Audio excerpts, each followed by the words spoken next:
Assalamualaikum warahmatullahi wabarakatuh.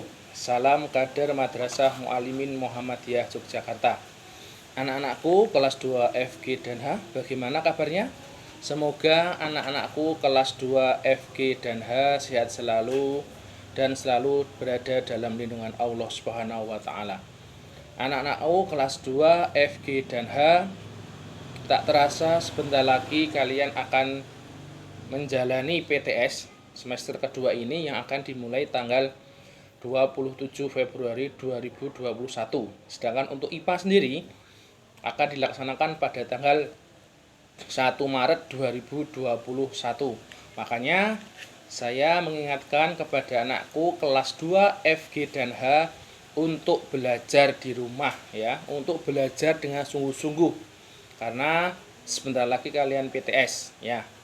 Anak-anakku semuanya kelas 2 FG dan H, pada kesempatan pagi hari ini kita akan mempelajari materi yang sangat menarik sekali ya. Coba perhatikan Ustadz. Apa yang dilakukan Ustadz tadi? Nah, mengembuskan nafas. Kita mengembuskan nafas atau bernafas ini adalah salah satu kenikmatan yang tiada tara. Bayangkan anak-anakku semuanya, kalau kalian harus, mohon maaf, bernafas itu menggunakan bantuan pernafasan, sangat tidak nyaman sekali. Apalagi sekarang banyak sekali pasien corona COVID-19 yang harus dengan bantuan selang pernafasan untuk bernafas. Maka kita harus banyak-banyak bersyukur karena kita diberi kenikmatan untuk bernafas seperti ini. Anak-anakku semuanya, pada kesempatan hari ini kita akan mempelajari materi tentang sistem pernafasan manusia. Tujuan pembelajarannya apa? Tujuan pembelajaran yang pertama adalah siswa dapat menjelaskan organ-organ pernafasan pada manusia itu apa saja.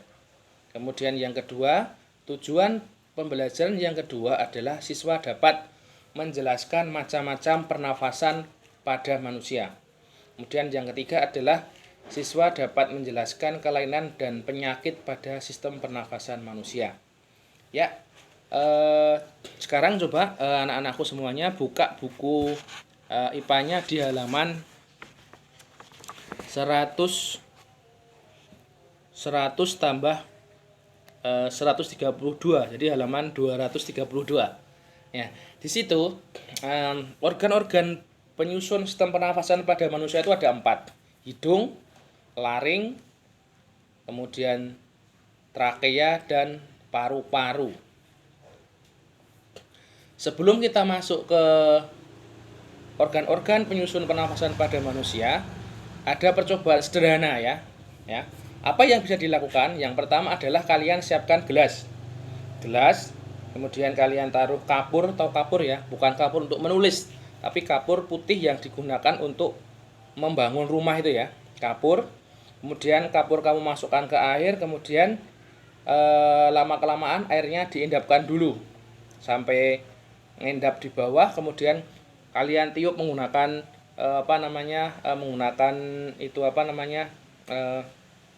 tiupan ya, menggunakan tiup yang kecil itu menggunakan tiupan. Yang terjadi adalah air kapur yang jernih tadi itu ya akan berubah menjadi keruh. Kenapa?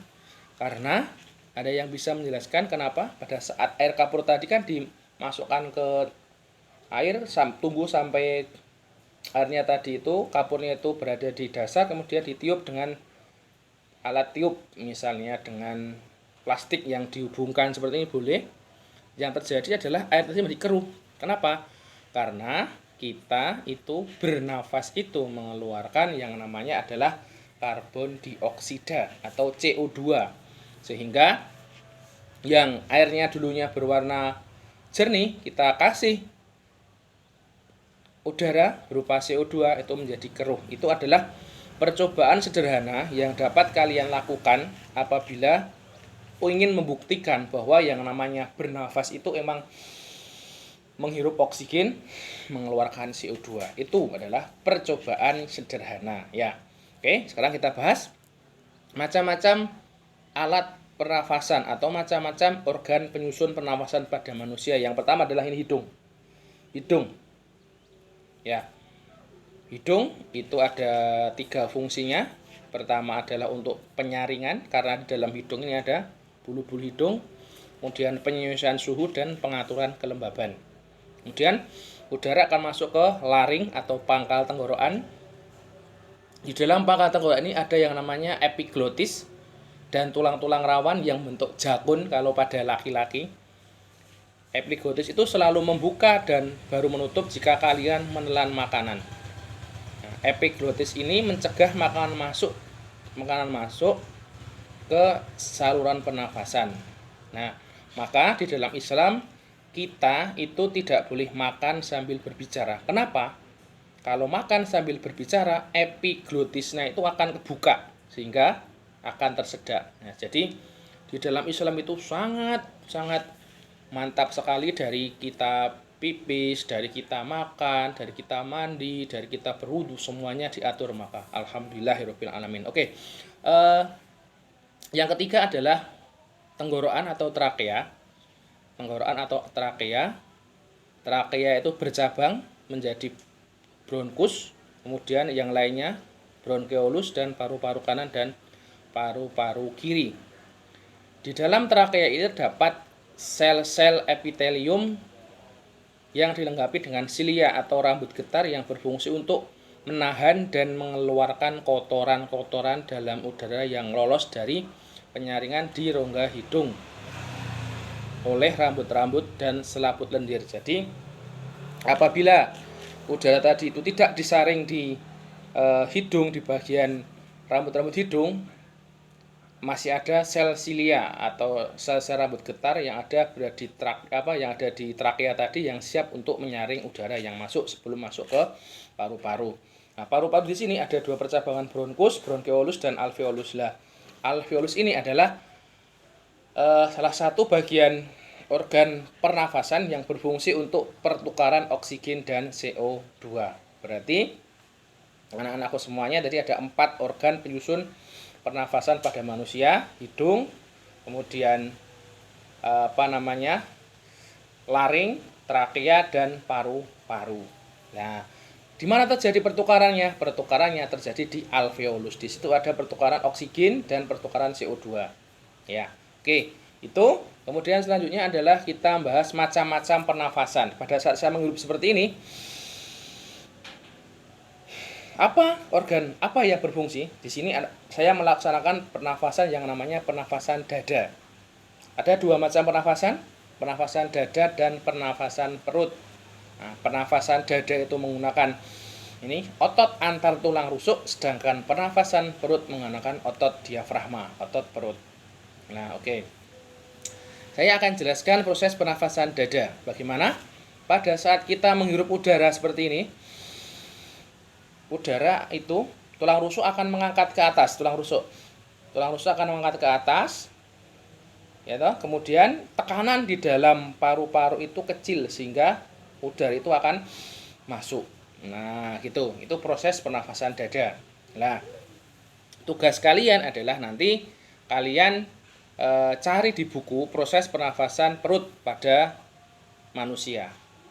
Kemudian selanjutnya adalah kelainan dan penyakit yang terjadi pada manusia. Ada yang namanya bronkus, ya, bronkitis, ya, peradangan pada bronkus namanya bronkitis. Kemudian ada TBC, terjadi ada bakteri yang berada di bintil-bintil di paru-paru, itu TBC, tuberkulosis. Ya, jadi anak-anakku semuanya, kalian baca buku IPA-nya di halaman 100 ditambah 136, berarti halaman 236. Kalian baca, ada bronkitis, ada difteri, ada faringitis, ada pneumonia, ada tonsilitis, ada tuberkulosis.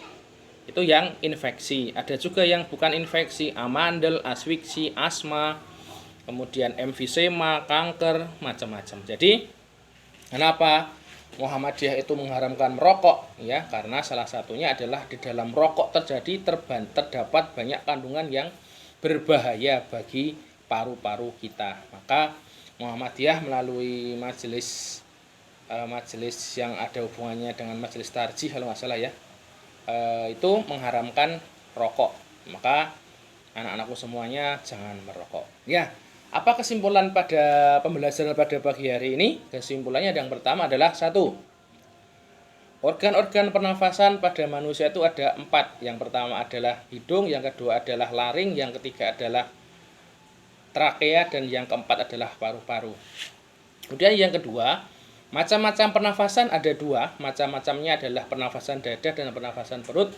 Dan yang ketiga adalah kelainan dan penyakit pada manusia itu disebabkan karena bakteri atau infeksi dan bukan karena infeksi. Contohnya infeksi itu bronkitis, kemudian pneumonia, kemudian tuberkulosis, tonsilitis, kemudian yang bukan infeksi amandel, kanker paru-paru, dan lain-lain. Ya, itu.